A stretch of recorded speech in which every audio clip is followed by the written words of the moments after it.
මේ මාතෘකාවට ප්‍රවේශ වීමට ප්‍රථමයෙන් මම ඔබට මේ මාතෘකාවේ වැදගත්කම ගැන පොඩ්ඩක් කතා කරන්න. සාමාන්‍යයෙන් මේ මාතෘකාව වගේ මාතෘකා උසස් පෙළ විභාගයට, රාජ්‍ය සේවා තරඟ විභාගවලට මේ ගොඩාක් විභාගවලට පදනමක් සපයන. මේක ඇත්තටම පුතේ ගත්තොත් කාලීන රචනා මාතෘකාවක්. මේ කාලීන රචනා මාතෘකාවක් බවට පත් වෙන්න මේක හේතුව තමයි ලංකාවේ අද වෙද්දී විවිධ පැති කීපයක දැවැන්ත ඛේදවාචකය වෙලා තියෙන වනාලි ප්‍රශ්න. ඒතර මේ වනාලි ප්‍රශ්නයත් එක්ක අද වෙද්දී මිනිසුන්ට මිනිසුන්ගේ දේපල, මිනිසුන්ගේ ජීවිත නැති වෙලා තියෙනවා. ඒ තත්වයට තවමත් පැවති හෝ පවතින කිසිදු රජයකින් ස්ථිරසාර නිසි විසඳුමක් අරගෙන නැහැ. මේ නිසා ඒකෙන් හැමදාම තාඩන පීඩනයට පත් වෙන්නේ සහ විවිධ පාඩුවීම් ලබන්නේ අපේ ආදරණීය අහිංසක ගැමියන්. ඒතර අපිට මෙතනදී ගත්තාම මේ මාතෘකාව යටතේ තුල කතා කරන කොටස් දෙකක් ඉන්නවා, වනාලියා සහ ගැමියා කියන සාධක දෙක. ඉතින් අපි ඇත්තටම ගත්තාම වනාලියා වැරදිත් නෑ මෙතනදී. අපිට කියන්න පුළුවන් ගැමියා වැරදිත් නෑ මෙතන. ප්‍රශ්නේ තියෙන්නේ මේ ගැටලුවට මැදිහත් වීමක් නොදෙන වගකිය යුතු පාර්ශව බලධාරීන් මේක නිසිලෙස කළමනාකරණය නොකිරීම තමයි ප්‍රශ්නේ තියෙන්නේ. අපි ඒ නිසා මේ මාතෘකාව හරි ලස්සන රචනාවක් විශ්ලේෂණාත්මක ස්වරූපයකින් ලියන්නසේ ලිවිය යුතුයි. ඒතර අපි ඉස්සල්ලාම මේ මාතෘකාව පටන් ගද්දී පුතා ලස්සන හැඳින්වීමක්, ලස්සන ආරම්භයක් රචනා මාතෘකාවට ගන්න. ඒතර අපි ඉස්සල්ලාම කියන්න ඕනේ මේ රචනා මාතෘකාව යටතේ මේ වනාලියා කියන්නේ කොහේකෙද්ද? වනාලියා කියන්නේ කවුද? වනාලියා ප්‍රශ්නයක් වුණේ කොහොමද? වනාලියා කියන්නේ මේ පරිසරයේ කොටසක්ම කියන කාරණේ තමයි අපි ඉස්සල්ලාම කියන්නේ. එතෙන්දී ඔබට පුළුවන් නම් මේ වනාලියා පිළිබඳ කතා කළා වනාලි ප්‍රශ්නය පිළිබඳ කතා කරන්න රචනා මාතෘකාවට හොඳ ප්‍රවේශයක් එතෙන්දී ගන්න හැකියාව තියෙනවා. ඔබ රචනා මාතෘකාව විස්තර කිරීම පටන් ගැනීමේදීම ඔබට හැකිනම් සුදුසු අර්ථකථනයක් හෝ යෝග්‍ය වැකියක් යොදලා මේ රචනාවට ප්‍රවේශයක් ගන්න පුළුවන්.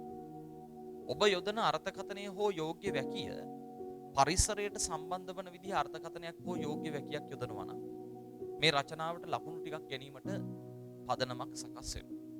ඔබේ සුදුසු අර්ථකථනය හෝ යෝග්‍ය වැකිය යොදලා ඔබ ඊළඟට කියන්න ඕනේ පරිසරය ගැන. එතෙන්දී ඔබ පැහැදිලිව කියන්න ඕනේ පරිසරය කියලා කියන්නේ මේ මිහිමත පවතින විශේෂිතම පද්ධතිය. මේ පරිසරය කියන පද්ධතිය තුළ තමයි මිනිසා ඇතුළු සෙසු ජීවීන් සියලු දෙනාම ජීවත් වෙන්නේ. මිනිසාත් මිනිසා විසින් සමන්විත ජීවාජීවී වස්තුන්හි එකතුවක් තමයි අපි පරිසරය කියලා අර්ථකථනය කරන්නේ.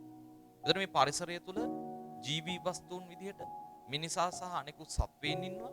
අජීවී වස්තු විදිහට මේ පරිසර පද්ධතිය තුළ ගොඩක් දේවල් තියෙනවා.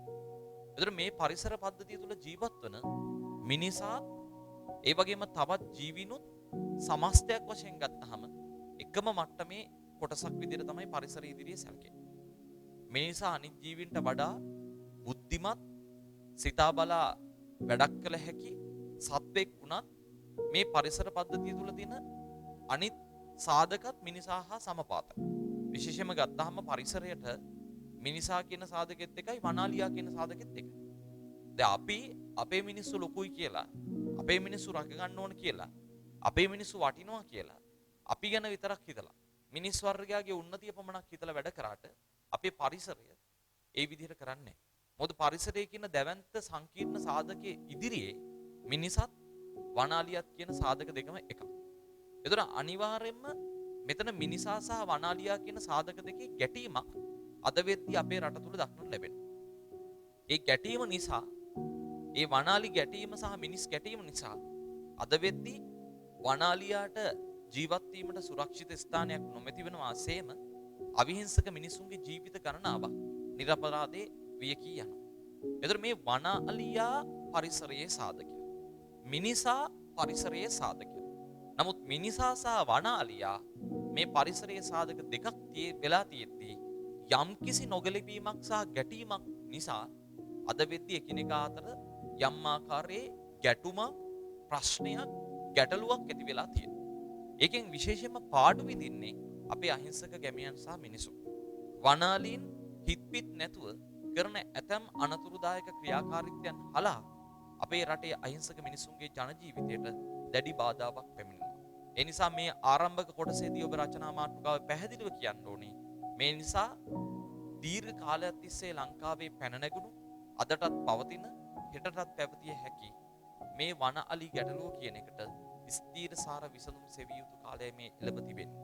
ඒ සඳහා නිශ්චිත විධිමත් ස්ථීරසාර විසඳුම් සෙවිය යුතුයි කියන පදනම ඔබට කියන්න පුළුවන්. අපි යමු දැන් මාතෘකාවේ ඊළඟ අංකයට. ඒ තමයි දැන් මාතෘකාවේ ප්‍රවේශයක් අපි අරගෙන කියාගෙන ආවා. දැන් ඊළඟට අපිට කියන්න තියෙන මේ මාතෘකාව පොඩ්ඩක් හඳුන්වන්න තියෙනවා. මේ මාතෘකාව චුට්ටක් අපි හඳුන්වමු. මේක වචනෙන් වචනේ කියලා හඳුන්වගෙන එමු. මේ මාතෘකාවට අදාළ කොටස් ටික.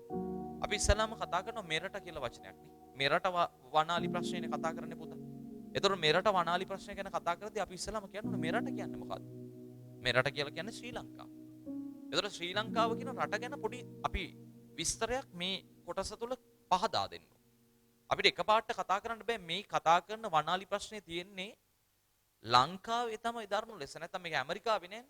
මේක බ්‍රිතාන්‍යෙත් නෑ, මේක ලක්සම්බර්ග් වලත් නෑ, මේක නෙදර්ලන්තෙත් නෑ, මේක ඕස්ට්‍රේලියාවෙත් නෑ. ඒතර මේ ප්‍රශ්නේ තියෙන්නේ ලංකාවේ. ඒතර අපි බලන්න ඕනේ මේ මාතෘකාව යටතේ පුතේ ලංකාව කියන රට මොකක්ද කියන කාරණා. ඒතර අපිට කියන්න පුළුවන් ශ්‍රී ලංකාව කියලා කියන්නේ කොයි වගේ රටක්ද? ලංකාව කියලා කියන්නේ සමකාසන්න කලාපයේ පිහිටා තිබෙන ඉන්දියන් සාගරයේ මුතු ඇටයේසේ නම් කරන්න පුළුවන් පාරිසරික සාධක වලින් අනූන වූ සුන්දර දිවයින. අපේ රට ආර්ථිකමය වශයෙන් සංවර්ධනය වෙමින් පවතින දකුණු ආසියාතික කලාපයේ තිබෙන යම් ආකාරයක දිලිඳු රටවල් අතර පසුවන තවත් රටක් කිව්වොත් වඩාත් ඉවරයි. අපේ රට තුල පවතින ආර්ථික තත්ත්වය බලපුවාම ඒකපුද්ගල ජලජාතික ආදායම සහ නිෂ්පාදන ක්‍රියාවලිය ලෝකයේ දියුණු රටවල්ත් එක්ක සසඳා බලදී පහළ මට්ටමක පවතිනවා. නමුත් අපේ රටේ තියෙන පාරිසරික සුන්දරත්වය ලෝකේ කිසිම රටක නොමැති ආකාරයට ඉතාමත් ඉහළ මට්ටමක පවතිනවා. මේ පාරිසරික සුන්දරත්වයේ නංවාලීම උදෙසා අපේ ලංකාවේ විවිධාකාරයේ පාරිසරික තත්ත්වයන් හේතු සාධක වෙනවා. ලංකාව වටා දක්නට ලැබෙන මහා සාගරය, අපේ ලංකාවේ භෞතික පිහිටීමේ ස්වරූපය, ලංකාවේ ජීවත් වන විශේෂිත මිනිසුන්ගේ හැසිරීම් කලාප, ඒ වගේම තමයි ලංකාවේ තියෙන ඒකදේශික සතුන් සහ ශාක විශේෂයන් ඒ අතරට විශේෂත්වයක් එකතු කරනවා. ඒ වගේම ලංකාවේ තියෙන ජෛව විවිධත්වය, බයෝඩයිවර්සිටි කියන එක ලංකාවේ පාරිසරික සුන්දරත්වයේ නංවන ප්‍රමුඛ පෙළේ කාරණේ. මේට අමතරව ලංකාවට විශේෂිත වූ සත්ත්ව වර්ගයන් ලංකාව තුළ ජීවත් වෙනවා. ඔතන තමයි අපිට වනාලියට එන්න පොයින්ට් එකක් තියෙන පාරක් තියෙන. එතෙන්දී අපි කියන්න ඕනේ ලංකාවේ ගොඩාක් වන සතුන් ජීවත් වෙද්දී ලංකාවේ විශේෂිත සත්වයක් විදිහට තමයි අපිට සලකන්න පුළුවන් වන අලියා කියන සත්වය. ඔතන තමයි පොයින්ට් එක තියෙන මාතෘකාවට එන්නේ. එතෙන්දී අපිට කියන්න පුළුවන් ලංකාවේ වන අලියා කියන්නේ කවුද? පුතේ සරලව මම වනාලියට එන්න කලින් මෙහෙම කතාවක් ඔබට නිකන් ප්‍රැක්ටිකල් කියනවා. මේක ඔබ අදාළ විදිහට සුදුසුකමක් තිබ්බොත් ලියා ගන්න. දැන් ඔය වනාලියා කියලා අලියාව නම් කරන්නේ මෑත කාලයේදී අපි ඉස්සල්ලාම කිව්වේ සාමාන්‍ය කතා වහර තුල සහ අපේ දැන් අද ජන සමාජයේ කතා බහට ලක් වෙන කාර්යයක් තමයි වල්ලාලියා කියන්නේ. ඉතින් වල්ලාලියා කියන එක හරියට ගැලපෙන්නේ නැහැ. නිකන් අර වල්ලාලියා කියපුවම වලත් අලියා වගේ අදහසක් එනවා. මේ වලත් අලියා වල්ලාලියා කියන එකට වඩා පරිසර වේදීන් විසින් ඒ සතාට වනාලියා කියලා නම දැම්මේ. ඇත්තටම ඒ සතා ඉන්න ඕන තැන සහ පරිසරයත් එක්ක බද්ධ කරලා. එතකොට ලංකාවේ ජීවත් වෙන ප්‍රධානතම සත්ත්ව විශේෂයක් තමයි වනාලීන් කියලා කියන්නේ. ඔතන කිසිම අවස්ථාවක වල්ලාලි කියලා ලියන්න එපා. අපිට ලියවෙනවා අපි කියන භාෂාවත් එක්ක. මේ මාතෘකාව තියෙන වල්ලාලිත් එක්ක නෙවෙයි වනාලිත් එක්ක. මේ දෙකම එකක්. නමුත් ඇත්තම කතාව කියන්නේ ඒ වල්ලාලි නෙවෙයි ඒ වනාලි. හරිද? අලියට වල්ලාලියා කියනවා නම් වල්ලාලියාගේ පරිසරය නැති කරපු මිනිහටත් වල් මිනිසා කියලා කියන්න ඕන. අනේ ඒ නිසා මේක වනාලියා කියලා පාවිච්චි කිරීම යෝග්‍යයි කියලා ඔබ මතක තියාගන්න. ඒතර වනාලියා කියලා කියන්නේ ලංකාවේ මනරම් සත්ත්ව විශේෂයක්. මේ වනාලියට තියෙන තැන ගැන අපිට හිතා ගන්න පුළුවන්. ඉතාමත් ලස්සන සාධකයකින් ඒ තමයි අපේ රට සංචාරක ව්‍යාපාරයේ ඉතාම ප්‍රධාන පෙළේ රටක් විදියට දකුණු ආසියාතික කලාපයෙන් නම් දරලා තියෙනවා. ලංකාවට ගොඩක් කට්ටිය එන්නේ පරිසරය බලන්න, පරිසරය ගන්න, පරිසරය වර්ධනය කරන්න. ලංකාවට සංචාරකයන්ගෙන් 75%කට වඩා වැඩි ප්‍රමාණයක් ආදරය කරන සතෙක් තමයි වනාලියා කියන සතා. ඒතර මේ වනාලීන් බලන්න අපේ සංචාරක ව්‍යාපාරය තුළ ඇතැම් සංචාරකයෝ සමහර අවස්ථාවල විවිධ වනෝද්‍යාන වලට ගිහිල්ලා දාස් ගණන් වියදම් කරලා ටිකට් අරගෙන සෆාරි ජිප්වල නැගලා ගිහලා මේ වනාලියත් එක්ක ඒ අත්දැකීම ගන්න ඕන උත්සාහ කරනවා. ඒතර මේ වනාලියා කියලා කියන සාධකය ලෝකේ පුරාවට ලංකාවේ නම ගෙනියන්න පුළුවන් සාධකයක් තමයි වනාලියා කියලා කියන්නේ. ඒතර මේ වනාලි ජීවත් වෙන්නේ ලංකාවේ වනාන්තරබද ප්‍රදේශවල. විශේෂයෙන්ම අපි දන්නවා වනාලි මේ නගරාසන්න ප්‍රදේශවල කොළඹ, නුවර, ඊට පස්සේ ගාල්ල, මාතර මේ ටවුන් වල නෑනේ වනාලියා ඉන්නේ වනාන්තරබද ප්‍රදේශවල. ඒක තමයි උට වනාලියා කියලා නම දාන්නේ. ඒතර මේ වනාලි ගත්තාම මේ වනාලියා කියලා කියන්නේ ලංකාවේ වනාන්තරබද ප්‍රදේශවල ජීවත් වෙන සතෙක්. ඉස්ලාම ඈත අතීතයේ තුලදී මේ වනාලි ලස්සනට වනාන්තරබද ප්‍රදේශවල ජීවත් වුණා. හැබැයි වර්තමානයේ වෙද්දී වනාලින්ට ජීවත් වීමේ වාසස්ථාන පිළිබඳ ගැටලුවක් ඉස්සලා තියෙනවා. ඒතර වනාලියා කියලා කියන්නේ ලංකාවේ ප්‍රධාන සතෙක් වන අතරතුර ඌ ලංකාවේ තියෙන කැලෑබද ප්‍රදේශවලට සීමාමායිම් වෙලා මිනිස්සු අතරට පැමිණෙන්නේ නැතුව වනාන්තරයේ අභ්‍යන්තර කලාපය තුල තමන්ට අදාළ ආහාර සහ පාන වර්ග අනුභව කරමින් බොමින් තමන්ගේ පාඩුවේ ජීවත් වන සතෙක්. ඒතර වනාලියා කියලා කියන සතා සමහරක් විට සත්ව රංචු පිටිනුත් ඉන්නවා, සත්ව තනි සත්වයෝ විදිහට ඉන්නවා. හැබැයි වනාලියා කියන සතා ලංකාවේ අර පෙරහැරවල අරන් යන කීලෑ ඇලිය වගේ නෙවෙයි, ටිකක් ප්‍රචණ්ඩකාරී සහ දරුණු ගති පැවතුම් සහිත සතෙක්. ඒතර ඇත්තටම ඔහු අපිට මෙල්ල කරන්න බැරි තත්ත්වයක් තමයි තියෙන්නේ ගන්නලියව කන්ට්‍රෝල් කරන්න බැහැ. දැන් සාමාන්‍ය ඉන්න අලිව නම් කරඬු අරගෙන පෙරහැර යනවා, කොට ඇදගෙන යනවා, ගොඩක් දේවල් කරනවා. අර අලියා හෙන්ඩුවෙන් අලියාගේ කුකට එහෙම යන්නට පස්සේ බොහොම ලස්සනට ඌව පාලනය කරගෙන ඉන්නවා. හැබැයි වනාලියට එහෙම හෙන්ඩුවෙන් කුකට එහෙම අනින්න බෑ. හෙන්ඩුවෙන් යන්නොත් අනිවාර්යෙන් අලිනේකාවත් එක්ක ගහලා පොලේ ගහලා මරනවා. ඒතර වනාලියා කියලා කියන්නේ නොහික්මුණු හික්මීමක් නැති පාලනය කරන්න බැරි සත්වෙක්. මොකද ඌ වනාන්තර ප්‍රදේශවල ජීවත් වෙන නිසා, රංචු විසින් හැසිරෙන නිසා, ඌගේ පාඩුවේ ඌ ඉන්න නිසා ටිකක් ඌ දරුණු ගති පැවතුම් ඇති සතෙක්. කෙසේ නමුත් වනාලියා කියන සතාට ලෝකේ සංචාරකින් අතර සහ ප්‍රධාන පරිසරවේදීන් අතර හිමිවන්නේ අද්විතීය වටිනාකමක් සහ ස්ථානය. දැන් මේ වනාලීන් ගැන අපි කතා කරා. දැන් අපිට ඊට පස්සේ කතා කරන්නේ මේ වනාලීන් නිසා ඇතිවන ප්‍රශ්න. අද වෙද්දී ලංකාවේ පවතින ප්‍රධාන ගැටලුවක් තමයි ඔය වනාලීන් වනාන්තර වලින් බැහැර වෙලා ඒ වනාන්තරයට බද්ධ වෙච්ච මායිම් ගම්මාන වලට පැමිණෙනවා. ඒ ගම්මාන වලට පැමිණලා ඒ ගම්මාන වල ඉන්න මිනිසුන්ගේ ගෙවල් වලට විවිධ හිංසා පීඩා පමුණුනවා. මිනිසුන්ගේ වගාවන් වලට දැවැන්ත හානි සිදු කරනවා. මිනිසුන්ගේ ජීවිත සහ දේපල නාස්ති කරනවා.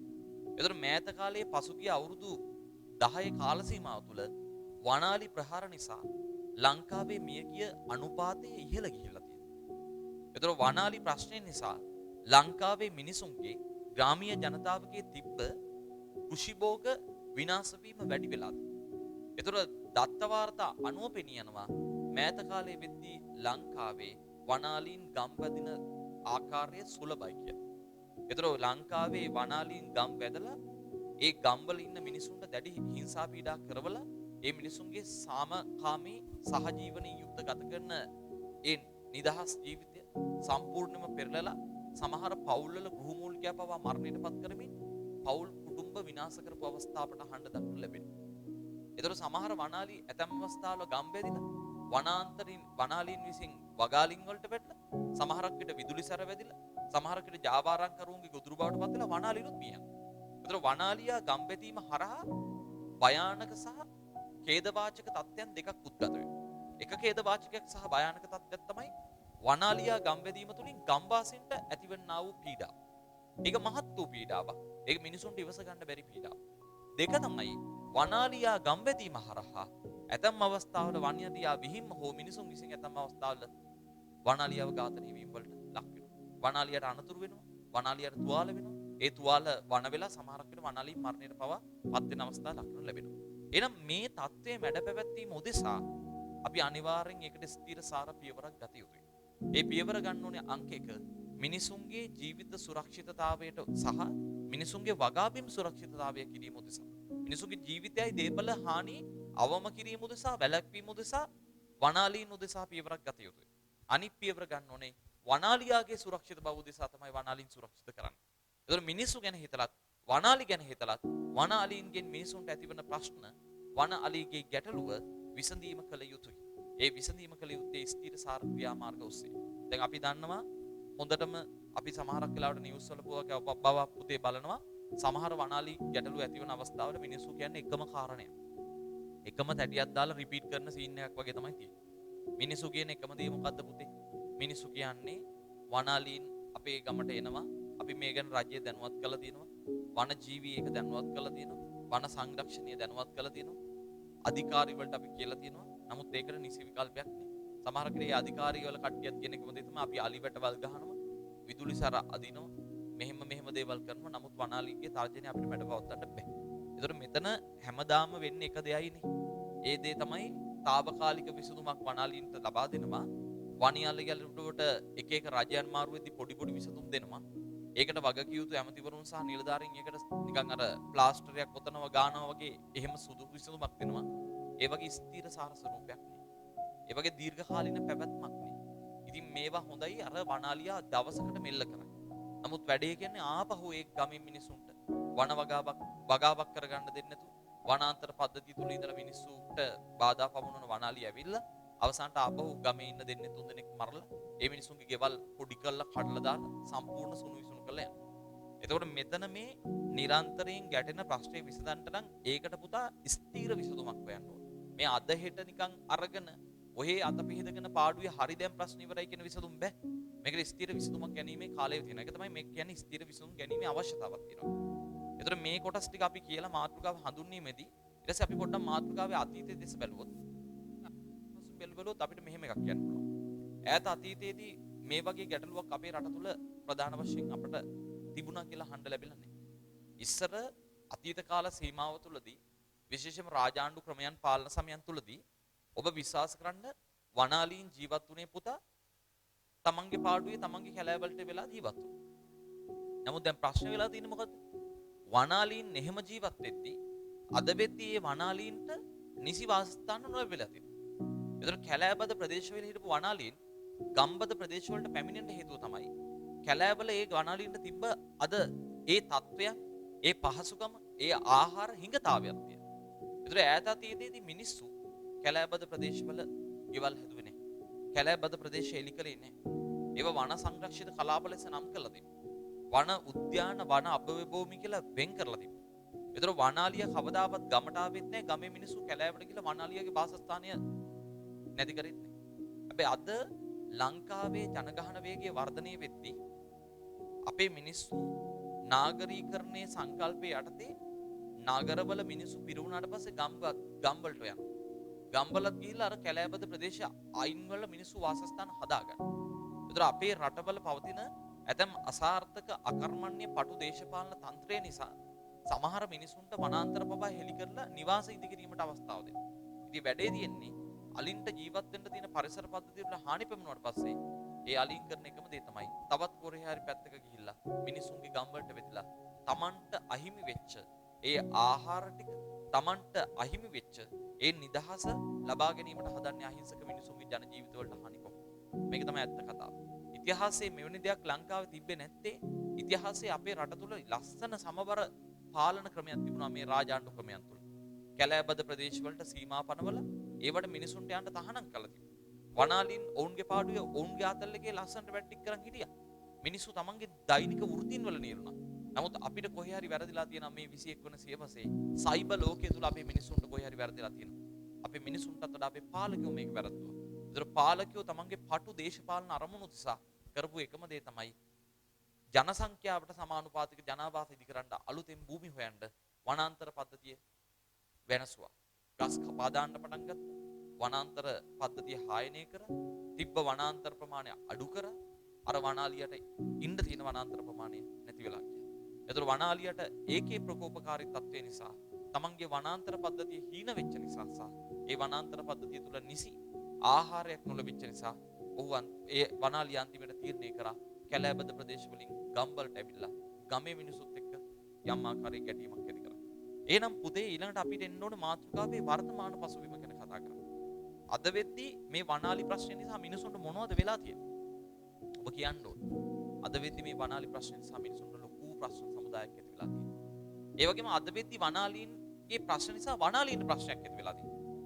මේවා අපි කරුණු කාරණා කීපයක් ඔස්සේ ඊළඟට මාතෘකාව යටතේ සාකච්ඡා කළා. මේවා සාකච්ඡා කරද්දී බොහොම විධිමත් විශ්ලේෂණාත්මක මට්ටමේ කරුණු ඔබ ඉදිරිපත් කරන්න ඕනේ. නිකම් මේ අර ලපයි සිපයි ඔහේ ප්‍රාථමික අංශයේ ළමයි දක්වන අදහස් වල කරුණු ඉදිරිපත් කිරීමක් කරන්න එපා පුතේ.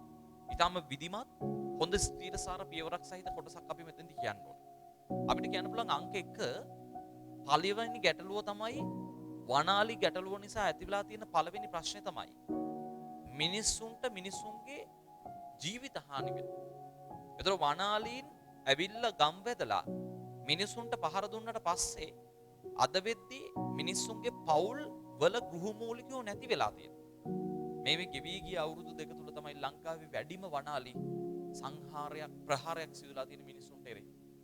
ඒතර මිනිස් වෙලාවකට අපි දැන් තාක්ෂණයේ දියුණු නිසා අර CCTV කැමරාවල පෙන්වන පුතා මිනිසුන්ගේ ඒවලට බලන් ඉදි වනාලි ඇවිල්ලා උස්සලා පොලේ ගහලා මරන මිනිසුන්ගේ ගෙවල් ඉස්සරහා තමන්ගේ මිනිසුන්ගේ පවුල් සාමල්. ඒක කොයිතරම් ඛේදවාචකද? ඒතර මිනිසුන්ට ජීවත් වීමේ අයිතිය කියන දේ අපේ ආණ්ඩුක්‍රම ව්‍යවස්ථාවේ මූලික අයිතියක් විදිහට අපිට දීලා තියෙන අයිතිය. අපිට ජීවත් වීමේ අයිතිය පවා නැති වෙනවා මේ වනාලි ප්‍රශ්න නිසා. අහිංසක මිනිස්සු, දුප්පත් ගම්වල ඉන්න මිනිස්සු, භවභෝග වගාවන් කරගෙන කුෂිකර්මන්තයත් එක්ක මේ පොළවේ හැප්පෙන මිනිස්සු කී දෙනෙක් නිර්අපරාධයේ මේ වනාලි නිසා මරණයටපත් වෙන්නේ නැද්ද? ඒ ප්‍රශ්නය අපිට පළවෙනියට පැන නගිනවා අංක 1. අංක 2 තමයි මේ මිනිස්සුන්ගේ අපනය ඒ මිනිසුන්ගේ සම්පූර්ණයෙන්ම කෘෂි භෝග ඒ වගේම තමයි දේපල හානි සිදු වෙන්නේ. වනාලි ගැටලුව නිසා මේ මිනිසුන්ට තමන් මාස ගානක් තිස්සේ වගා කරපු කුඹුරු ටික පාඩු වෙනවා. සමහරු කියනවා අපි දැකලා තියෙනවා සමහර අවස්ථාවල ප්‍රවෘත්ති වලට එහෙම ඔය වාර්තාගතනයන් දෙද්දි කියනවා ලස්සනට මේ මිනිස්සු කියනවා අපිට දැන් වහ ටිකක් බීලා මැරෙන්න තමයි වෙන්නේ. අපිට දැන් අපිව පුච්චගෙන මැරෙන්න තමයි වෙන්නේ මේ ඇති වෙලා තියෙන තත්ත්වයක් එක්ක. මොකද ඒකට හේතුව? ඒකට ප්‍රධාන හේතුව තමයි පුතේ මේ මිනිස්සු මහන්සි වෙලා මේ අවකාශයේ මේ ගෙන්දබම් පොළවත් එක්ක තුල හැප්පිලා කෘෂි අපනයන කෘෂි භෝග හදලා ඒව සමහරකට අපේ රටවල වලින් පිට රටවල වලට යමින් අරමුණින් හදලා ලක්ෂ ගාණක් කෝටි ගාණක් පොහොර වලට වියදම් කළා. තමන්ගේ ජීවිත කාලයෙන් දැවැන්ත කාලයක් කැප කරපු කුඹුරු වලට අලි ටික ඇවිල්ලා කෙලලා යද්දී විශේෂයෙන්ම වෙන භෝග වගාවන් අලි ඇවිල්ලා විනාශ කරලා යද්දී ඒ මිනිස්සු අහවල් එකද විකුණන්නේ. ඒ මිනිසුන්ගේ නිෂ්පාදනයේ කෝ කෘෂි නිෂ්පාදන. ඒ මිනිසුන්ට වහ තමයි කණ්ඩ වෙන්නේ. ඒතර මෙතන ඊළඟට දෙවෙනි වෙන වනාලීන්ගේ සිදුවන ප්‍රධාන ගැටලුව තමයි මේ මිනිසුන්ගේ දේපල වලට හානි වෙනවා. භෝග හානි සිදු වෙනවා. උදේ ඉන්න ගෙදර නැති වෙලා යනවා. මනුස්සෙට වර්තමාන සමාජයේ අවශ්‍යම දෙයක් තමයි ඉන්න නිවසක් අවශ්‍යයි. ඒ මිනිස්සු සමහරකට තමන්ගේ තියෙන සල්ලි ටික ඔක්කොම එකතු කරලා හදාගත්ත නිවස මේ වනාලි ප්‍රශ්න නිසා විනාශ වෙලා යද්දී නිවස බලන් ඉදි වනාලි ඇවිල්ලා පොඩි කරලා චප්ප කරලා දාද්දී ඒ මිනිසුන් සමහරකට දුකින් හම්බ ගත්ත ට්‍රීවිල් එකක් වනාලිය චුරු කරලා දාද්දී චප්ප කරත් ඒ මිනිසුන්ට කොයිතරම් දුකක් ඇති වෙනවද? මෙන්න බලන්න මිනිසුන්ගේ දේපල වලට වනාලියෙන් සිදු කරන හානියක් තියෙනවා. අංක 3 තමයි මේ සමස්තයත් එක්ක සමාජ ප්‍රශ්න සමුදායක් අද වෙද්දී ලංකාවේ ඇති වෙලා තියෙනවා. වනාලි ගැටලු නිසා අපේ සමාජයේ සමාජ ප්‍රශ්න ඇති වෙලා තියෙනවා. උදාහරණයක් විදිහට ගත්තාම අපිට කියන්න පුළුවන් මේ සමාජ ප්‍රශ්න වල කරුණු තමයි මෙහෙම. වනාලිය ගහලා යම්කිසි පෞල් කුටුම්බයක ඉන්න ගෘහමූලික තාත්තා නැති වෙනවා. ඒක සමාජ ප්‍රශ්නයක්. කවුද ඒ ගෙදර ඉන්න දරුවන්ට අර වැන්දපු විරිඳට කන්න දෙන්නේ? ඒතර ඔතන තියෙන සමාජ ප්‍රශ්නයක් ලංකාවේ. සමහර අවස්ථාවල සමහර ඔය කලාපවල පවුල් වල වනාලි ප්‍රහාර වලින් අම්මලා තාත්තලා නැති වුණාට පස්සේ දරුවෝ අනාථ වෙනවා. වනාලි අම්මටයි තාත්තටයි කුඹුරේ වැඩ කරගෙන ඉද්දී ප්‍රහාරයක් කළා යනවා. ඒ ගෙදර ඉන්න දරුවට අම්මයි තාත්තා නැති වෙනවා. අම්මා තාත්තා කෙනෙක් නැති දියණියක් පුතෙක් කොහොමද ඉදිරි අනාගතයේ සුරක්ෂිතව මේ රට තුල හැදෙන්නේ? ඒ දරුවගේ අනාගතය පිළිබඳ අපිට සමාජ ප්‍රශ්නයක් තියෙනවා පුතේ. ඒතර මේ පැතිවල ඒ අනාරක්ෂිත තත්ත්ව නිසා ඇතිවන ළමා අපචාර, ලිංගික අපචාර, බාල අපචාර මේ හැම දෙයකටම සමහරකට වනාලි ප්‍රශ්නේ හේතු වෙන්න පුළුවන්. ඒක වක්‍රාකාරව බලපානවා. දැන් වනාලි ගැටලුව නිසා ඩිරෙක්ට් සහ ඉන්ඩිරෙක්ට්, ඍජු සහ වක්‍ර ගැටලුව ඇති වෙනවා ලංකාවේ. ඊට පස්සේ තව දෙයක් කියන්නේ අංක 4 තමයි මේ ප්‍රශ්නේ එන්න උද්ගත වුණාට පස්සේ අවසානට සිදුවන දේ තමයි රටේ ආර්ථික පරිහානිය සිදු වෙනවා. ඒක වෙන්නේ මෙහෙමයි. අපි කලින් අපේ රටේ හම්බ කරලා කාපු මිනිස්සු අපි කන බත් ටික කලින් අපි අපේ රටවල් වල හදපු මිනිස්සු. අපිට දීර්ඝ කාලින ඉතිහාසයක් තියෙනවා මේ වගා කිරීමත් එක්ක. අපේ රට ස්වයංපෝෂිත රටක් වෙලා කෘෂිකාර්මික රාජධානියක් බවට පත් වෙන ජන සමාජය. ඒතර අපේ රටට වැව්බැඳි රාජ්‍ය කිව්වා කාලයකට. පෙර අන්‍යාගාරය කිව්වා. නමුත් අද වෙද්දී ඇයි සමහර මිනිස්සු කුඹුරු කරන එක නතර කරලා තියෙන්නේ? භෝග වගා කරන එක නතර කරලා තියෙන්නේ? මේ වනාලි ප්‍රහාර නිසා. මිනිස්සු කොච්චර මැරලා වනාලිය එන්නේ කියලා තක්සේරු දීලා වන අලියා පැත්තකට දාලා වගා කරත් මෙන්න සතියක් දෙකක් යද්දී පී දීගෙන ඉද්දී අස්සෙන්න කෙල්ල යනවා වල හැඩියවිලා. දැන් තවදුරටත් මිනිස්සු වගා කරයි. ඒතර මෙතන තියෙන ප්‍රශ්නේ තමයි මිනිස්සු කුෂි නිෂ්පාදන වලින් අයින් වෙනවා. ඒතර අපේ රටේ වගා කරන්න නැති වුණාට පස්සේ අපි කන්නේ හාල් කොහෙද? ඒතර අපිට කණ්ඩ හාල් ටික නැතුව අපිට ආනයනය කරන්න වෙන හාල්. අද එවැනි තත්ත්වයක උද්ගත වෙලා තියෙන ඇතැම් අවස්ථාවල. සමහර අවුරුදු වල අපි දැකලා තියෙනවා හොඳටම යලමහ කන්නවල ඇතැම් අවස්ථාවල් වලදී කෘෂි නිෂ්පාදනයේ වී වගාවේ අස්වැන්න අඩු වෙනවා. ඒකට ඍජු හෝ වක්‍රාකාර හේතුවල වෙලා තියෙනවා වනාලින්ගේ පහර දීම් සමහරක් වෙලා. ඒතර ඔබ විශ්වාස කරන්න මේ රටේ කෘෂි නිෂ්පාදනය අඩු වෙච්ච ගමන්ම අපේ රටේ සල්ලි ටික පිට රටවල් වලට දීලා අපි එහෙන් ගන්න ඕනේ වෙනම දේවල්. ඒතර අපි රුපියලේ අගේ පහළ වැටිච්ච රටක් විදිහට වෙන රටවල් වලින් බඩු ගත්තී ගොඩාක් සල්ලි දීලා පොඩි බඩු ටිකක් අපි ගන්න ඕනේ වෙන රටවල්. ඒතර අපේ රටේ ඛණ්ඩ නැති වෙනවා දැන්. ඒතර අපේ රටේ ආර්ථිකය පහළට වෙනවා.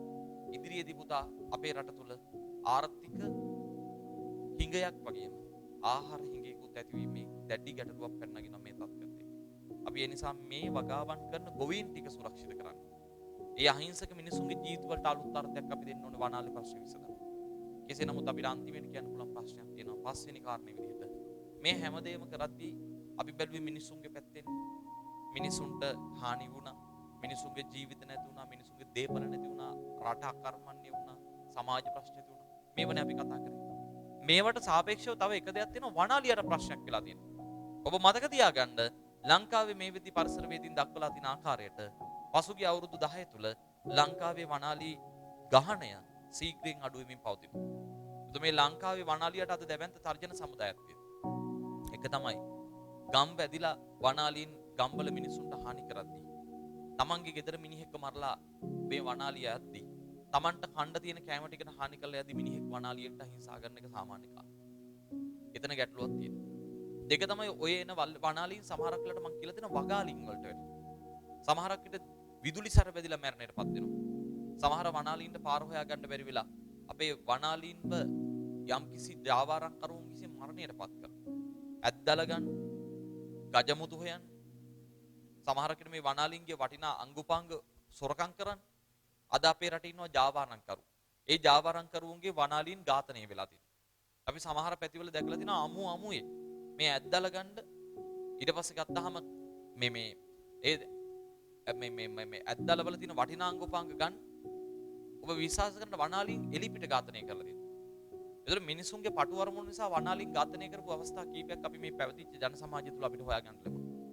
තැන් වල වනාලීන් මරණයටපත් වෙලා තිබ්බ අහම්බේ. දැන් මේවත් එක්ක ලංකාවේ ඒකදේශික සතෙක් වන අපේ රටේ නම ලෝකෙටම කියාපාන සංචාරක ව්‍යාපාරයට ප්‍රධාන රුකුලක් වන වනාලියා හිඟවීම තුලින් ඡය වීම තුලින් අපේ රට තුල පරිසර පද්ධතියටත් හානියක් වෙනවා. මේකත් තව කාරණයක් කියලා ඔබ මතක තියාගන්න. දැන් මේ කාරණා වලට මෙහෙම ගැටලු ඇති වුණාම පස්සේ මේ හැම දෙයකටම තිතක් තියන්න අපි ඒකට ගන්න ඕන ස්ථීරසාර පියවරක්. මේ වනාලි ප්‍රශ්නේ නැති කරන්න අපි ස්ථීරසාර පියවරක් ගන්න. ඒතර වනාලි නැති කිරීමට ගත යුතු ස්ථීරසාර පියවරයන් තා යෝජනා තමයි අපිට ඊළඟට දෙන්න වෙන්නේ. ඒකෙන් පළවෙනි යෝජනාව සහ ස්ථීරපාර පියවර ගත යුතු රජය විසින්. අපේ පවතින රජය පැවතිච්ච රජයවල් සමහරකට ඉස්සරහට එන රජවරුත් මේවට ස්ථීරසාර පියවර ගන්න අරන්නේ. උදා මේ පියවර ගද්දී ප්‍රතිපත්ති හදද්දී පොත්වලට සීමා වෙච්ච ප්‍රතිපත්ති පියවර වලට වඩා එතනින් එහාට කියපු ලස්සන ප්‍රැක්ටිකලි ප්‍රායෝගික தත්ත්වයේ පියවරයන් ගත්තා නම් ගොඩක් හොඳයි. අපේ පවතින නිලධාරීන් පවතින රජයන් ගොඩාක් දුරට මේ වනාලි ප්‍රශ්නේදී කටින් බතල කොළ හිටවීමක් තමයි කරලා තියෙන්නේ. ඒ කටින් බතල කොළ හිටවීමේ ප්‍රතිඵලය තමයි අද අපි භුක්ති විඳින්නේ. ඒතර මෙතන පැහැදිලිව අපිට කියන්න පුළුවන් අපේ රටේ රජයට ජාතික වැඩපිළිවෙලක් අවශ්‍යයි මේ වනාලි ප්‍රශ්නය ගැටලුව විසඳන්න. ඒකට අවශ්‍යයි පොදු ප්‍රතිපත්ති මාලාවක්. අපේ රටේ අමාත්‍යාංශ කීයක් තියෙනවද මේ ප්‍රශ්නෙට බද්ධ වෙච්ච? අපිට කියන්න පුළුවන් පරිසර අමාත්‍යාංශය තියෙනවා. වනජීවි එක තියෙනවා. වන සංරක්ෂණ එක තියෙනවා. මධ්‍යම පරිසර අධිකාරිය කියලා එකක් තියෙනවා. මහවැලි අමාත්‍යාංශය තියෙනවා. මේ හැම රාජ්‍ය ආයතනයක්ම නිලධාරියෙක්ම අමාත්‍යවරයෙක්ම එකට ඉඳගෙන මේ වනාලි ප්‍රශ්නේ විසඳගන්න පොදු ජාතික වැඩපිළිවෙලක් හදලා ඒක උඩ ඉඳලා යට දක්වා නිලධාරීන්ට ක්‍රියාත්මක වෙන්න අවසර දෙන්න. දැන් සමහර වන ජීවි නිලධාරීන් වන සංරක්ෂණ නිලධාරීන් ගමේ මිනිසුන්ට මේ ඇතිවන තත්ත්වය වළක්වාලීමට හැකියාව හොයද්දී මේ වනාලි ප්‍රශ්නේ නැති කරන්න සමහර විසඳුම් දෙද්දී රාජ්‍ය පරිපාලනය තුළ තියෙන දූෂිත දේශපාලනීකරණය නිසා ඒ රාජ්‍ය නිලධාරීන්ට මේ වැඩ කරන්න හැකියාවක් ලැබෙන්නේ. වනාලි අමු ඝාතනය වෙද්දී තමන්ගේ ඇස් දෙක ඉස්සරහා දකිද්දී සමහර රාජ්‍ය නිලධාරීන්ට තුවක්කුවක් අරගෙන අතට තුවක්කුව අරගෙන පත්තු කරන්න බෑ අර දූෂිත ජාවාරම්කරුවන්ට එරෙහිව මේ පවතින දේශපාලනික අත්නෝමතික භාවයන් නිසා. ඒ නිසා රජය මගින් පවතින ආයතන සම්බද්ධ කරගෙන වනාලි ගැටලුව විසඳන්නත් වනාලියාව සුරක්ෂිත කරන්නත් මිනිසා සුරක්ෂිත කරන්නත් විධිමත් වැඩපිළිවෙලක් සකස් කරලා ඒක රාජ්‍ය නිලධාරීන්ට ප්‍රායෝගිකව ක්‍රියාත්මක කිරීමට ඉඩ ලබා දෙනවා. ඒ වගේම තමයි මේකට දැඩිසේ නීතිය ක්‍රියාත්මක වෙන්න ඕන. වනාලි ගැටලුවට හානි පමුණුවන මේ ප්‍රශ්නයට බාධා පමුණුවන මේක වැඩි කරන්න හදන නොසලකා හරින රාජ්‍ය නිලධාරීන් සහ පාලකින්ට එරෙහිව පියවර ගත යුතුයි. වනාලීන් ඝාතනය කරන ඇතැම් ජාවාරකරුවන්ට එරෙහිව ක්‍රියාත්මක වෙන්න ඕන. ඒ වගේම තමයි විශේෂයෙන්ම මේ වනාලි ගැටුමට හේතු සාධක සපයන අනවසර පදිංචි කිරීම වන සමහරක් විට වනාන්තර බද ප්‍රදේශවල වනාලීන් ඉන්න තැන්වල පදිංචි කිරීම කරන නිවාස යෝජනා ඇති කරන ඒ යෝජනා ව්‍යාපෘති ක්‍රියාත්මක කරන කැලෑ කපන දූෂිත පුද්ගලයන්ට එරෙහිව අපේ රටේ නීති අකුරට ක්‍රියාත්මක වෙන්න ඕන. නීතිය ප්‍රමාණාත්මක නොවන විදිහට නොවන්නේ නම් අලුත් නීති යාවත් කාලීන වෙලා නව නීති සම්පාදනය වෙලා මේ ප්‍රශ්නෙට විසඳුම් සෙවීමට වවසරයක් හැදිය යුතුයි. ඊට පස්සේ අපිට කියන්න පුළුවන් පුතේ අංක 3 අපිට මේක කියන්න පුළුවන් අපේ අධ්‍යාපන ක්‍රමය හරහා අපිට මේ ප්‍රශ්නේ විසඳන්න පුළුවන්. අපි මිනිසුන්ට දෙන්න ඕන දැනුමක් කුඩා කාලයේ සිට. අපි කියන්න ඕන මිනිසුන්ට පරිසරය කියන්නේ මොකක්ද? අපි වටිනාකම දෙන්න ඕනේ පරිසරය පිළිබඳ මිනිසුන්ට. වනාලියා කියන සතා ගැන අපිට අධ්‍යයනය කරන්න හැකියාවක් දෙන්න ඕනේ. ඒ වගේම තමයි මිනිසුන්ට කියලා දෙන්න ඕනේ මේ වනාලින්ත් එක්ක ගැටුම් ඇති නොකර ගන්නවා වගේම අපේ සමහර මෝඩ පාලකයෝ ගන්නවා වගේ තීරණ අරගෙන මේ වනාලීන් ගහණය වෙන ප්‍රදේශවලට කියලා මිනිසු ජීවිතය අවදානමක් දාගන්න නැතුව ජීවත් වෙන්න පරිසරයක් හදන්න. ඒතකොට ලෝකයේ සමහර රටවල් වල එන්වයරන්මන්ටල් ෆ්‍රෙන්ඩ්ලි පරිසර හිතකාමී ප්‍රතිපත්ති හදන්න. නමුත් අපේ රටේ පුතා කවදාවත් පරිසර හිතකාමී ප්‍රතිපත්තියක් නැහැ. එක්ක අපේ රටේ පරිසර හිතකාමී ප්‍රතිපත්තිය වෙනකොට හදලා තියෙන්නේ ඒ සතා මරණ ප්‍රතිපත්තියක් නැත්නම් මිනිසාට හානියක් වන ප්‍රතිපත්තියක්. ඒතකොට මේක සමබර වෙන්න ඕනේ මේ ගැටලුව. ඒක අපිට අධ්‍යාපනයෙන් යම් දෙයක් කරන්න පුළුවන්. ඒ වගේම පවතින මාධ්‍ය, ශ්‍රව්‍ය, දෘශ්‍ය, විද්‍යුත්, මුද්‍රිත කියන මේ මාධ්‍යයන් හරහා මේ වනාලි ප්‍රශ්නය පිළිබඳ පාලකයන්ට පෙන්වන්න ඕනේ. අපි දැකලා තියෙනවා සමහර මාධ්‍ය ආයතනයන් ඒක ලස්සනට පෙන්වනවා. අපිට තියෙන එකම ප්‍රශ්නේ මේ මාධ්‍ය ආයතනයන් හරහා මේ පුවත්පත් නිසිතස ප්‍රකාශයට පත් කරත් ඒකට ස්ථිරසාර විකල්පයක් ගැනීමට පාලකයන් මන්දෝත්සාහී වන්නේ මන්ද? ඒ ප්‍රශ්නේ අපිටත් තියෙනවා. ඊට පස්සේ අපි ගත්තාම සමාජ ජීවත් වෙන පරිසර සංවිධාන මිනිස්සු හැම කෙනෙක්ම හිතන්න ඕනේ මේ ප්‍රශ්නේ පිළිබඳ ධනාත්මකව. වනාලි ප්‍රශ්නය යටපත් වන මිසක් වනාලි ප්‍රශ්නේ ඉස්මතු වන වනාලියයි මිනිහයි නිරන්තරයෙන් ගැටෙන ප්‍රශ්න ගැන කතා කරලා වැඩක් නැහැ. අනිත් එක මේකයි මිනිසුන්ට මේ වනාලි ප්‍රශ්නය ගැන කතා කරලා මිනිසුන්ට බොරු විකල්ප දීලා වැඩක් නැහැ පුතා. මිනිසුන්ට හරි විකල්පයක් දෙන්න අපේ සමාජයත් පෙළගැසීමක් කරන්න ඕනේ. මේ වගේ දේවල් කීපයක් අපිට කරලා මේ රටේ පවතින වූ මේ වනාලි ගැටලුව කියන ප්‍රශ්නය අපිට විසඳීමට හැකියාවක් ලැබෙනවා. ඒතර මෙතනදී අපි පැහැදිලිව කියන්න ඕනේ ඊටාම ලස්සන දෙයක්. ඒ තමයි වනාලියා කියන සතා අපිට ගොඩක් වටිනවා. මිනිසා කියන සතා ඊට වඩා අපිට වටිනවා. ඒතර මේ වනාලියයි මිනිසයි කියන සතා කියන දෙකොටසම මේ පරිසර පද්ධතිය තුළ සමානව ජීවත් වෙන පිරිසක්. අපේ පරිසරය කියන මාතාවට වනාලියා කියන දරුවත් මිනිසා කියන දරුවත් දෙන්නම එකයි. ඒක දෙකක් නෙමෙයි.